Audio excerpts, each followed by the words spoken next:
오늘 본문 말씀은 주의 은택, 즉 풍성하신 주의 은혜에 감사하는 다윗의 시입니다. 어느 날 다윗 왕이 먼 산을 바라보니 한 폭의 그림처럼 너무나 아름다운 풍경이 쫙 펼쳐지고 있었습니다. 푸르른 초원에는 양떼들이 뒤덮여 있고 어린 양들이 즐겁게 뛰노는 모습을 바라보면서 주의 은택에 감사하고 있습니다. 또 눈을 돌려 들판을 바라보니 누렇게 익은 황금빛 곡식들이 들판에 뒤덮여 있고 때마침 불어오는 바람에 황금 물결을 이루면서 마치 춤추듯이 넘실대는 그 모습을 바라보면서 주의 은택에 감사하고 있습니다. 이 모든 풍요로움과 윤택함과 아름다움이 어떻게 가능했던 것일까? 봄, 여름, 가을, 겨울 이 사계절의 변화 속에서 잎이 피고 꽃이 피고 열매가 맺어서 익어가고 이런 아름다운 모습, 축복의 모습을 바라보면서 다윗은 이 모든 것이 인간의 노력으로 말미암은 것이 아니고 하나님께로부터 말미암았다는 사실을 깨닫고 그 하나님의 은택에 감사하고 있는 것입니다. 아멘. 할렐루야. 아멘. 그래서 11절에 이렇게 노래하는 거죠. 다 같이 11절 시작. 주의 은택으로 한 해를 관시우시니 주의 기름에는 기름방울이 떨어지며. 아멘. 주의 은택으로 한 해를 관시우신다. 이게 무슨 뜻입니까? 쉬운 말 성경을 제가 찾아봤어요. 이렇게 좀 알아듣기 더 쉽게 번역을 했습니다. 자비로우신 주님께서 이렇게 큰 복을 내리시어 한 해를 풍성하게 꾸며주셨으므로 주님의 발길이 닿는 곳마다 기름진 것들이 주렁주렁 알찬 열매를 맺습니다. 아멘. 아멘. 다시 말해서 주님께서 우리가 하는 일마다 은혜를 베푸심으로 이런 풍성한 축복이 주어졌음에 감사와 찬송을 돌리는 것입니다. 아멘. 할렐루야. 우리 인간의 힘과 노력으로 거둔 것이 아니고 주님께서 1년 내내 은택을 베푸심으로 이 풍성한 축복이 주어졌다 하는 고백이죠. 할렐루야. 아멘. 그러기에 감사할 수밖에 없고 찬송할 수밖에 없다. 그래서 주의 은택으로 한 해를 관시우시니 그랬습니다. 그래서 그 결과 작은 산들은 기쁨으로 띠를 띄우고 초장에는 양떼가 입혔고 골짜기에는 황금 물결 넘실대는 곡식이 뒤덮이는 이 풍성하고 놀라운 축복을 주신 그 주님이 여기 6절에 보면 어떤 주님이십니까? 6절에 보면 주는 주의 힘으로 산을 세우시며 권능으로 띠를 띠시는 즉 창조주 하나님이심을 노래하고 있습니다. 할렐루야. 아멘. 7절에 보면 바다의 설렘과 물결의 흔들림과 만민의 소요까지 진정시키시는 권능의 하나님이심을 노래하고 있습니다. 할렐루야. 아멘. 오늘 이 말씀을 통해서 우리가 이러한 다윗의 마음, 산을 바라보고 들판을 바라보고 그때 창조주 하나님을 발견하고 감사와 찬송을 돌리는 이 시인의 마음을 저와 여러분도 가질 수 있기를 축복합니다. 아멘.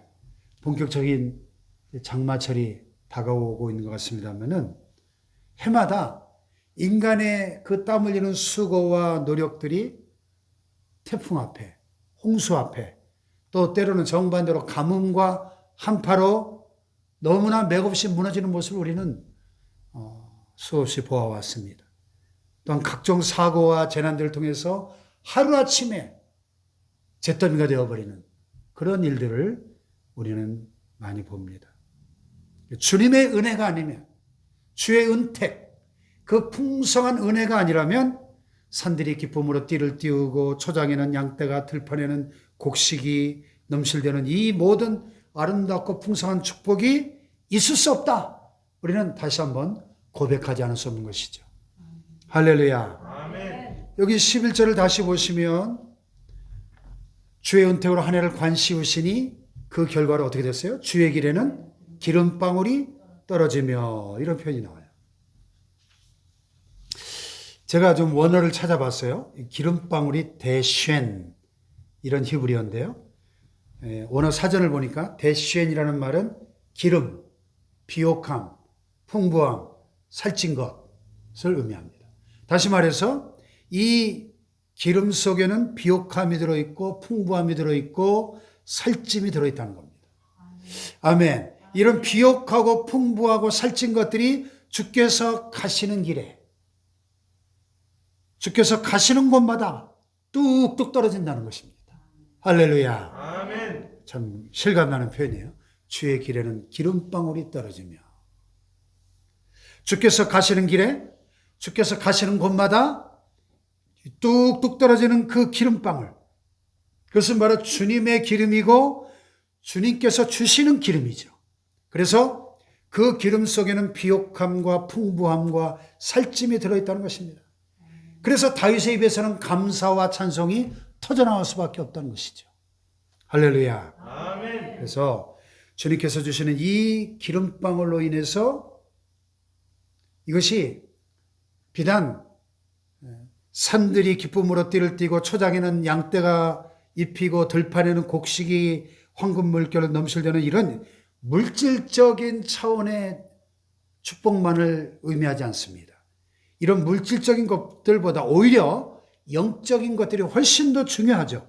그래서 여기 본문 3절에 보면 먼저 죄를 사하시는 축복을 고백합니다. 3절을 보세요. 시작. 죄악이 나를 이겼사오니 우리의 허물을 주께서 사하시리이다. 아멘. 아멘. 죄악이 나를 이겼다는 말이 무슨 말이에요? 쉬운 말 성경을 다시 봤어요.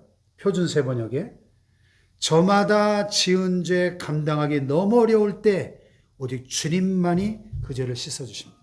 이 죄의 세력이 너무나 막강하기 때문에 우리가 감당할 수가 없다는 거예요. 그래서 죄악이 나를 이겼사오니. 그런데 주께서 우리의 허물을 사해 주신다는 것입니다.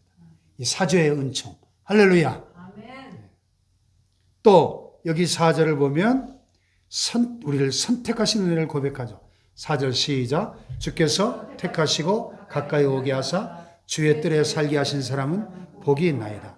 우리가 주의 집 곧 주의 성전의 아름다움으로 만족하리이다. 할렐루야. 아멘. 이 땅에 그 모래알처럼 많은 사람들 중에 우리를 선택해 주시고 또 주의 뜰에 곧 주의 집 곧 주의 성전에 살게 하시는 이 은혜가, 이 축복이 얼마나 귀하냐는 것이죠. 할렐루야. 아멘. 또 여기 2절에 보면 기도응답의 축복이죠. 2절 다 같이 시작. 기도를 들으시는 주여 모든 육체가 주께 나오리다. 할렐루야. 아멘. 우리의 기도를 들으시고 응답하시는 이 기도응답의 이 은혜가, 이 복이 또 얼마나 크냐는 것이죠. 아멘. 아멘. 그러니까 물질적인 풍요로움과 윤택함도 참 감사한 일이지만은 우리의 영혼을 살찌우는 이러한 신령한 기름방울을 떨어뜨려 주시는 그 은혜가 사실은 더 감사하고 더 찬송할 일이다 하는 것이죠. 할렐루야. 아멘. 사랑하는 여러분, 주의 은택으로 한 해를 관시우시니 이 고백이 오늘 저와 여러분의 고백되기를 축복합니다. 아멘. 1년 동안 내내 우리가 하는 모든 일마다 주의 은택으로 비옥함의 기름을 내 머리에 부으셨다 하는 그런 감사인 것이죠. 할렐루야. 아멘. 한 해 동안 내내 하는 일마다 주의 은택으로 풍부함의 기름을 내 머리에 부어주셨다 하는 감사예요. 아멘. 아멘. 또 살찜의 기름을 내 머리에 부어주셨다 하는 이 감사가 오늘 저와 여러분에게도 넘치시기를 축복합니다. 아멘. 오늘 우리가 과연 이 본문의 시편이 다윗이 고백하는 것처럼 산을 바라보고 들판을 바라볼 때 과연 이런 감사의 조건이 생각이 나고 있는지, 과연 우리가 바라보는 우리의 시선 속에 우리의 눈길이 머무는 곳에 다윗이 떠올렸던 이러한 감사의 조건들이 보여지고 있는지 우리 자신을 한번 돌아봐야 돼요. 맥주감사절이 돌아오고 있는데요. 여러분, 오늘 우리 안에 이러한 감사의 언어가, 감사의 심령이 회복되기를 축복합니다. 아멘. 사실 다윗이 이렇게 호수처럼 평탄한 그런 삶을 살았던 사람이 아니잖아요. 우리가 지금까지 시편을 1편부터 쭉 보면서 다윗의 시가 나올 때마다 대부분의 다윗의 시가 엄청난 위기와 역경 속에서 고난의 그 깊은 수렁 속에서 탄생한 시임을 살펴보았습니다. 얼마나 파란만장한 일생이었습니까? 사울 왕에게 쫓겨다니고 유대 광야에서 동굴 속에서 산 속에서 날밤을 새우고 또 블레셋까지 원수의 나라까지 도망가가지고 가드왕 아기스 앞에서 위기를 모면하기 위해서 막 침을 흘리면서 미친 사람 흉내를 내고 또 말년에는 자기 아들 압살롬의 반란을 피해서 한밤중에 야반도 줘야 되는 그런 기가 막힌 일들을 수없이 겪었던. 그런데 오늘 다윗은 주의 은택으로 한 해를 관씌우십니다. 한 해 동안 내내 이 하나님의 은혜로 관을 씌워주신 것 같은 그 은택이 함께하고 있음을 고백하며 감사할 수 있었던 것이죠. 할렐루야. 아멘. 자, 여기 12절을 보겠습니다. 12절 시작. 초장에도 떨어지니 작은 산들이 기쁨으로 띠를 띄었나이다. 아멘. 여기서 우리가 이 12절을 더 정확하게 이해하기 위해서는 히브리어 원어적인 의미와 또 팔레스타인이라고 하는 아주 그 특수한 그것의 기후와 지형에 대한 이해가 필요합니다. 여기서 이 들이라고 하는 히브리어가 미드바르. 미드바르라는 단어는 들판, 목초지, 광야, 사막 이런 뜻이 있고요. 들에 초장할 때 초장은 나아라는 히브리어인데 목초지, 목장, 즐거운 곳 이런 뜻이에요. 근데 참 흥미로운 것은 이 들이라는 단어와 미드바르라는 단어와 나아, 들과 초장이 서로 이렇게 연관되어 있다는 거예요. 그래서 이 들판에 좋은 풀들이 많이 나면 좋은 초장이 되는 것이고 반대로 이 들에 비가 오지 않아서 마른 땅이 되거나 쓸모없는 잡풀로 뒤덮이면 광야 이렇게 부르는 거죠. 그래서 우리가 성지순례 가봤습니다마는 유대 광야 미드바르거든요. 미드바르. 그런데 이 미드바르에 비가 흡족히 내려서 양떼를 먹이기에 좋은 풀이 확 나면 초장이 되는 거예요. 똑같은 땅인데. 그래서 바로 목자 되시는 여호와께서 당신의 양떼를 편안히 눕게 하시는 시편 23편에 그 유명한 다윗이 노래하는 그가 나를 푸른 초장에 눕게 하시며 그 푸른 초장이 되는 거예요. 비가 흡족히 내리면 미드바르가 푸른 초장으로 변화되는 겁니다. 아멘. 할렐루야. 아멘. 자, 여기 10절을 보십시다. 10절 시작. 주께서 밭고랑에 물을 넉넉히 내서 그 이랑을 평평하게 하시며 또 담비로 부드럽게 하시고 그 싹에 복을 주시나이다. 아멘. 아멘. 아멘. 제가 농사를 지어봤으면 이거를 조금 더 실감나게 설명을 할 텐데요. 그림이 그려지시나요? 주께서 밭고랑에 물을 넉넉히 대사 그 이랑을 평평하게 하시며 또 담비로 부드럽게 하시고 그 싹에 복을 주시나이다. 이 농사 시츄에이션의 그림이 그려져야 돼요. 오늘도 하루 종일 꽤 많은 비가 내렸는데요. 여기서 본문에 이 담비라는 라비브라는 단어를 보니까 소나기를 뜻합니다. 소나기. 오늘 막 소나기가 낮에 내렸었죠. 특별히 이 가물어서 바싹 메마른 땅에 내리는 소나기. 그게 우리가 참 이거 담비네, 담비. 예? 농부들이 그 농부가 가물어서 한 방울의 물이 그 참 애타게 그리워지는 그때에 이 소나기가 퍼부으면 얼마나 그게 달게 느껴질까요? 담비죠, 문자 그대로. 담비로 부드럽게 하시고 그 싹에 복을 주시나이다. 그래서 신명기에 보니까 이런 영적인 의미가 있더라고요. 이 담비의 의미가 신명기 32장 2절에 보면 나의 교훈은 내리는 비요 나의 말은 맺히는 이슬이요 연한 풀 위에 가는 비요 채소 위에 담비로다. 할렐루야. 아멘. 하나님의 말씀이 우리의 심령을 소생케 하고 살리시고 윤택하게 만드는 하나님의 그 말씀의 단비, 성령의 은혜의 단비를 묘사하고 있습니다. 할렐루야. 아멘. 이런 비로 땅에 물을 대시고 밭고랑에 물을 넉넉하게 하시고 흙을 부들부들하게 만드셔서 윤택하고 비옥하게 만드신다는 겁니다. 아멘. 할렐루야. 아멘. 신명기에는 내리는 비, 가는 비, 단비, 맺히는 이슬 이렇게 여러 가지로 표현을 했습니다만을 오늘 본문의 다윗은 이 11절에 기름방울이라는 단어로 비유를 해서 표현하고 있는 거죠.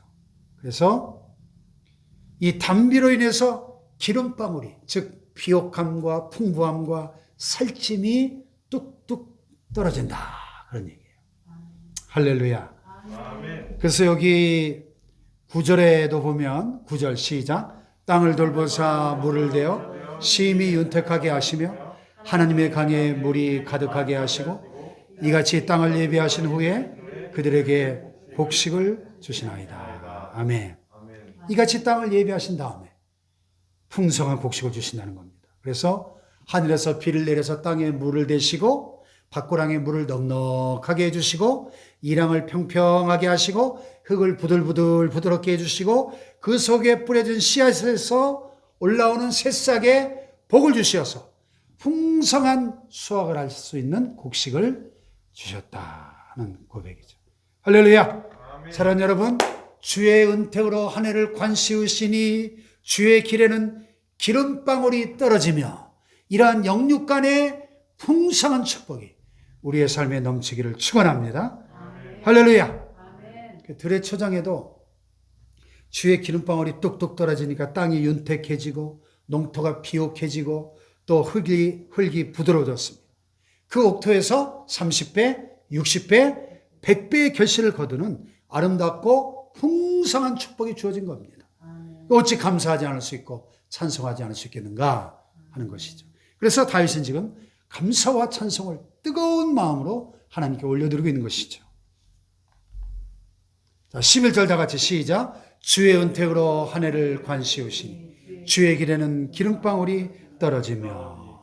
할렐루야. 아멘. 이 아름답고 풍요로운 축복의 물결이 인간의 노력과 수고로 이뤄낼 수 없는 일이라는 것을 알기에 다윗은 더욱더 감사하고 찬송하고 있는 것이죠.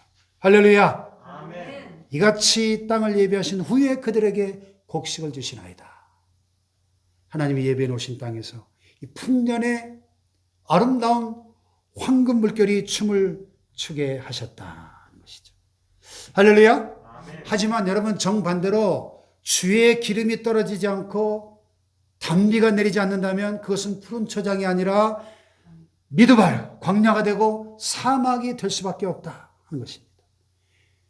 거기에는 작은 산들이 기쁨으로 띠를 띄우는 일도 없고 초장의 양떼가 뛰는 일도 들판에 곡식이 황금 물결로 춤추는 그런 일도 있을 수 없다는 거예요.